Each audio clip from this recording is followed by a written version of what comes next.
Good morning students. Now we will start with a new topic from standard 12th state board, that is thermodynamics. Already in the previous video we have completed the topic, that is first one is solid state, second one is the solution, third topic is ionic equilibria, that part already we have finished. Now fourth topic from the chemistry syllabus 12th standard is thermodynamics. Now see what is the thermo and dynamics. Thermo is related to thermal is heat, that is heat, and dynamics means change. So in chemical thermodynamics is our chapter. So what is meaning of thermodynamics? Energy changes. Chemical thermodynamics, so energy changes during physical and chemical transformation. That study comes under the thermodynamics. So what is thermodynamics? It is concerned with, or it is the study of physical and energy changes during physical and chemical transformation. So that is the heading of our chapter, that is chemical thermodynamics. So may I repeat again the definition of thermodynamics? It is the study of energy changes during physical and chemical transformation. That is thermodynamics. Now when study of physical and chemical changes, which physical changes? I'll give you the example. Suppose we have water in liquid state. Cool the water, it will be converted to solid state. So physical change is there, liquid to solid. But the matter is same, that is ice, that is solid water. If water is heated, then it is converted to its vapor, that is gaseous state. So this is a temporary transformation, that is physical transformation. Now second, chemical reaction. Any chemical reaction, day-to-day example, milk is converted to curd, that is the permanent change. Such changes are the chemical changes. Or any chemical reaction which reacts to give a new product, that is the chemical change. So energy changes whenever any transformation takes place, either physical transformation or chemical transformation, always heat will be given out, energy is given out. And that study of heat changes or energy changes during physical and chemical transformation is done in a thermodynamics. So this is the basic concept of thermodynamics. Now what are the limitations of thermodynamics? That I'll explain. In the definition, this definition does not give any explanation about the rate of reaction. How this conversion occurs, how much time it requires to complete that reaction or that transformation. So thermodynamics fails to explain about the rate of physical and chemical transformation. Second limitation is, it also fails to explain about the mechanism of reaction. So these are the two limitations of thermodynamics. So in the starting, generally question will be define thermodynamics and give its limitations. So what is definition of thermodynamics? It is the branch of chemistry which is concerned with or study of energy changes during physical and chemical transformation. Limitation, it does not give or it fails to explain about the rate of reaction during physical and chemical transformation. It fails to explain about the mechanism of reaction during physical and chemical transformation. Now next concept in thermodynamics is terms involved in thermodynamics. Terms in thermodynamics. So which are the two terms are there in thermodynamics? Generally thermodynamics is concerned with the two concepts or two terms. First one is system and second one is surrounding.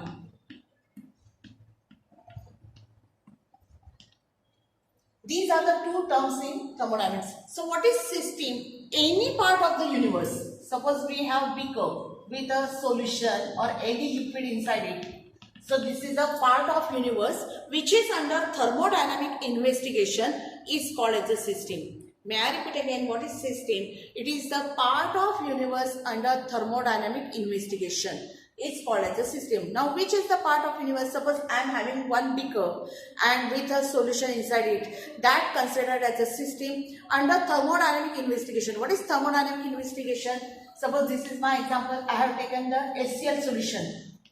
HCl solution inside the beaker. Example I am giving. So what is thermodynamic investigation? How much volume I have taken, how much quantity of HCl I have taken, that is volume. What about its temperature? What is the temperature of that HCl solution? That I have to measure. Then What is the composition? What about the concentration? N is number of moles. Number of moles are related to composition, and composition is related to concentration. So what about the composition of that HCl solution? If that HCl it is in any solution, it will be in vapor form or in gaseous form, then we have to consider the factor as a pressure. So pressure, temperature, volume and composition. Study of this, it comes in thermodynamic investigation. So what is system? A part of universe under thermodynamic investigation is called as a system. And surrounding, remaining part outside the system or remaining part outside the system is called as a surrounding, from where observations are made. What do you mean by from where observations are made? Whenever I have to take the temperature of HCl, I will insert the thermometer from outside. So my readings are from surrounding part. My observations are from surrounding. I will measure the volume from surrounding. So observations are generally made from the surrounding. So these are the two terms in thermodynamics. One is system and second is surrounding. So what is system? The part of universe under thermodynamic investigation. And what is surrounding? Remaining part that lies outside the boundary of system is called as a surrounding part. So these are the two terms involved in thermodynamics. Next concept, we will continue with the concept of system only. So related to system part, types of system. Types. So what are the types of system? One is open system. Open system. Second one is closed system. And third one is isolated system. So types of system, open system, closed system and isolated system. For example, I'll give the one example for open system, then I'll explain what is open system. Let us consider any hot or concentrated solution or hot water in an open container or open beaker. If the water is hot, if it is heated or a temperature of water is more, then what will happen? This water gets evaporated or it gets vaporized. So matter changes. At the same time, energy also gives out. So matter changes as well as energy also changes. So such system is called as an open system, which exchange matter and energy with the surrounding. So open system exchange both, which both matter and energy with the surrounding. So what is the definition for open system? A system which can exchange matter and energy with the surrounding is called as an open system. Example, any hot water or tea, coffee in a cup. It exchanges the matter, it exchanges the energy. Now what is closed system? Let us consider, put the lid over it. Any hot tea or coffee or hot water, close it, put the lid on that. What will happen? No doubt, vapors are forming because the solution is hot, but the matter is again condensed back as the container is closed. So it does not exchange matter. Does not exchange the matter, but exchange the energy. Only energy. Such system is called as a closed system. So what is closed system? A system which can exchange only energy, not the matter. This system is called as a closed system. Any hot solution in a closed container, that is the example of closed system. When container is closed, matter will remain same, that is volume will remain same, but energy will be exchanged between system and surrounding.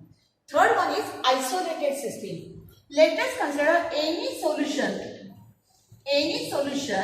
that is kept in a thermos flask or insulated material. It is closed or put it in thermos flask. What will happen? When any solution is taken, hot solution is taken in a thermos flask, then it neither exchange energy nor the matter with the surrounding. So neither energy nor the matter with the surrounding. Such system is called as a isolated system. So which neither exchange energy nor the matter with surrounding. Such system is called as a isolated system. So in terms, system is the part of universe under thermodynamic study. What are the types of system? Open system, closed system and isolated system. This classification is based on the energy exchange and matter exchange. In open system, both the system which exchanges matter and energy with the surrounding is called as an open system. A system which exchanges only energy, not the matter, is called as a closed system. And a system which neither exchange energy nor the matter with the surrounding is called as a isolated system. Now we will continue with the properties of system. That part we will start. Now next concept from the thermodynamics is the properties of system. Just now we discussed the what are the types of system. Now next one is properties of system. Properties of system. So which are there are two properties of system. First property is extensive property. Extensive property. And second one is intensive property.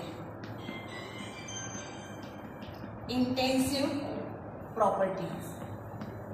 So these are the two properties of system, extensive property and intensive property. So what are extensive properties? The properties of system which depends on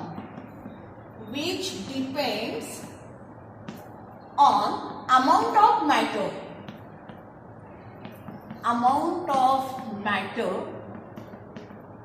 present in the system.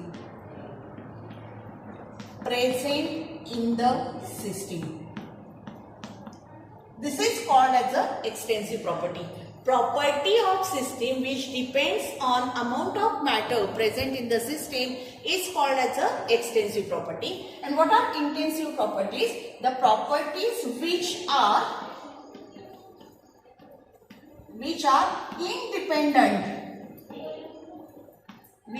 independent on the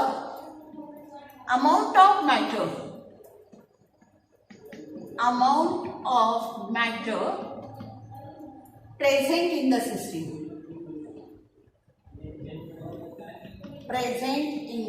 system. These are called as intensive properties.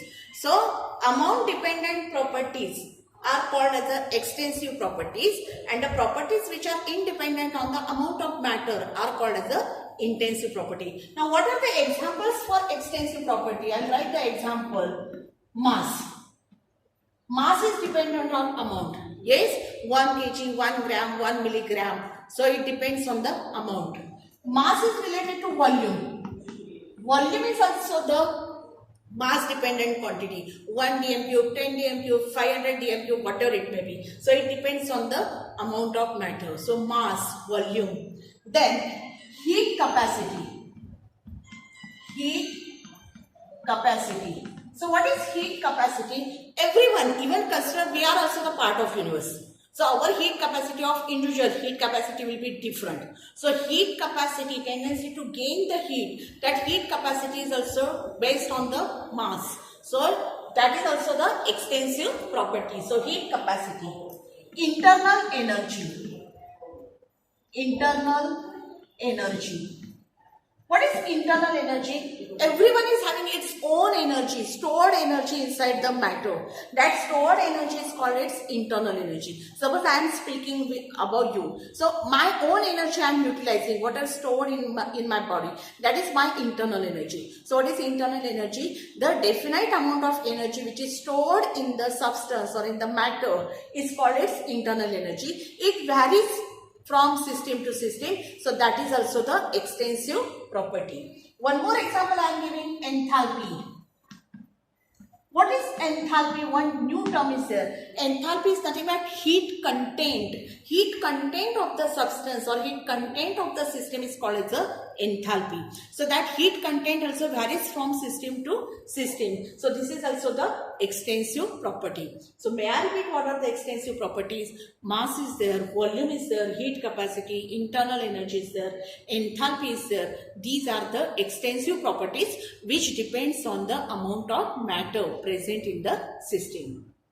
Now second one is intensive properties which are independent on the amount of matter. What are the examples for that? Example is density.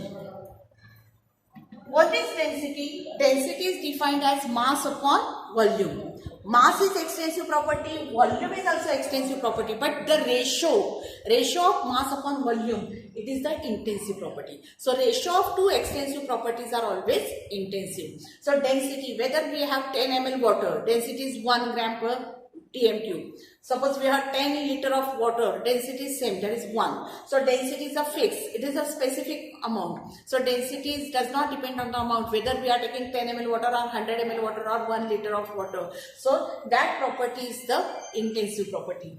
Boiling point. Boiling point of water is 100, whether you are having 10 ml water or 100 ml water. Boiling point is fixed, that is 100 degrees Celsius. So boiling point does not depend on amount. Similarly, melting point. Melting point. This is also the intensive property.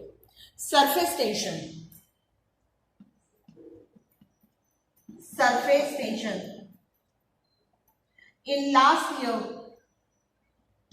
surface tension. In 11th, we have the concept of surface tension in liquid state. So surface tension. Then viscosity. Tendency to flow, that is called as the viscosity. Viscosity is also the intensive property. Specific heat. All these are the intensive properties. May I repeat? Density, viscosity, surface tension, melting point, boiling point. Then refractive index also from physics. Refractive index. These properties are the intensive properties. And what is the question is generally based on this? Identify which of the following properties is extensive or intensive. Options will be given and you have to identify which one is extensive or which is the intensive property. So generally 1 mark question will be based on this. Either define extensive or intensive property, or identify any property from the following, either whether they are extensive or whether they are intensive. So this concept is related to properties of system.